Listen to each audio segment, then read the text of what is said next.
தேவ ஆசீர்வாதம் பெருகுவதாக. குளோரி வேதாகம கல்லூரியில் படிக்கிற ஒவ்வொரு மாணவர்களையும் இயேசு கிறிஸ்துவின் நாமத்திலே வாழ்த்துகிறேன். கொலேசியர் 3ஆம் அதிகாரம் 16ஆம் வசனம் சொல்லுகிறபடி, கிறிஸ்துவின் வசனம் உங்களுக்குள்ளே சகல ஞானத்தோடும் பரிபூர்ணமாய் வாசமாய் இருக்கும்படி தேவன் உங்களை பலப்படுத்துவாராக.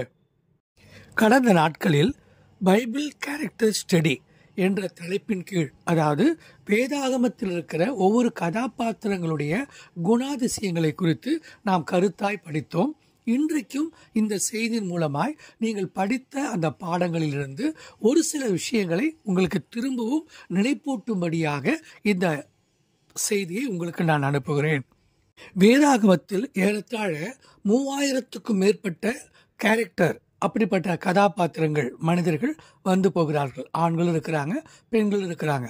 அப்போ அந்த 3000 குணாதிசயம் உள்ள மக்களையும் நம்ம படிக்கிறது நமக்கு கொஞ்சம் கடினமாக இருந்தாலும், அதில் முக்கியமாக சில தலைப்பின் கீழே ஒவ்வொரு கதாபாத்திரத்தையும் நம்ம தியானித்து பார்த்தா நமக்கும் அவங்களோட பழகுன மாதிரியே ஒரு நல்ல அனுபவம் கிடைக்கும். ஏன்னா இந்த நாட்களில் ஆவிக்குரிய அறிவை விட ஆவிக்குரிய அனுபவங்கள் ஜனங்களுக்கு ரொம்ப அதிக தேவையாக இருக்குது. அப்போ வேதத்தில் இருக்கிற எல்லா கதாபாத்திரங்களையும் பல தலைப்பின் கீழே நம்ம தியானிக்கிறோம். முதல் தலைப்பு என்ன? நல்ல முன்மாதிரியாக வேதத்தில் வாழ்ந்த மக்கள் யார்? ரெண்டாவது, தவறான முன்மாதிரியோடு வாழ்ந்த மக்கள் யார்? சில பேர் ரெண்டும் கலந்து கொஞ்ச நாள் நல்லா இருந்திருப்பாங்க, பின்னுக்கு தவறான பழக்க வழக்கத்தில் போய் சிக்கியிருப்பாங்க. சில பேர் ஆரம்பத்தில் ஒரு மிகப்பெரிய தவறான ஒரு நபராக இருப்பாங்க, அப்புறம் போக போக கர்த்தருக்குள்ளே அவங்க பலப்பட்டு மாறி இருப்பாங்க. அடுத்ததாக 4, சில பேர் சமநிலை பிரமாணத்தின்படி அவங்க கதாபாத்திரம் எப்படி இருக்குன்னு கேட்டிங்கன்னா நல்லா பேலன்ஸ்டாக வெற்றியாளர்களாக இருந்திருப்பாங்க. சிலர் எப்படி இருப்பாங்கன்னா நமக்கு முன்மாதிரியாக வாழ்ந்து காட்டும்படி சில கதாபாத்திரங்கள் இருந்திருக்கும்.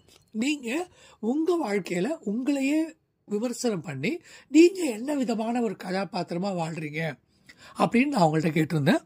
அதுக்கு பிறகு நீங்கள் வேதத்திலிருந்து பின்பற்றக்கூடிய அந்த விதமான கதாபாத்திரங்கள் எது? உங்களுக்குன்னு ஒரு முன்மாதிரியாக சில பேரை வச்சுக்கலாம்லப்பா, அந்த மாதிரியான கதாபாத்திரங்கள் எது?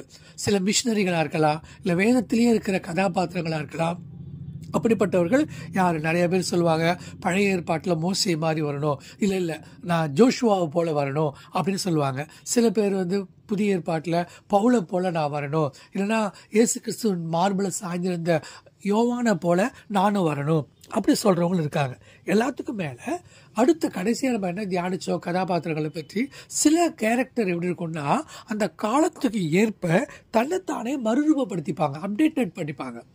ஸோ இன்றைக்கி இருக்கிற சூழ்நிலைகள் மாறி இருக்குது, கலாச்சாரம் மாறி இருக்குது, மக்களுடைய மனநிலை மாறி இருக்குது.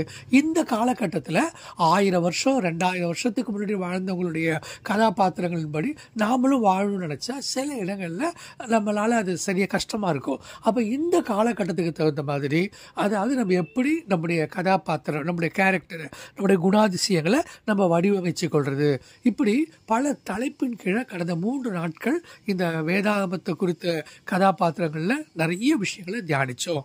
எல்லாத்தையும் திரும்ப ஞாபகப்படுத்தி பாருங்கள், தலைப்புகளை கவனமாக எழுதிக்கிங்க.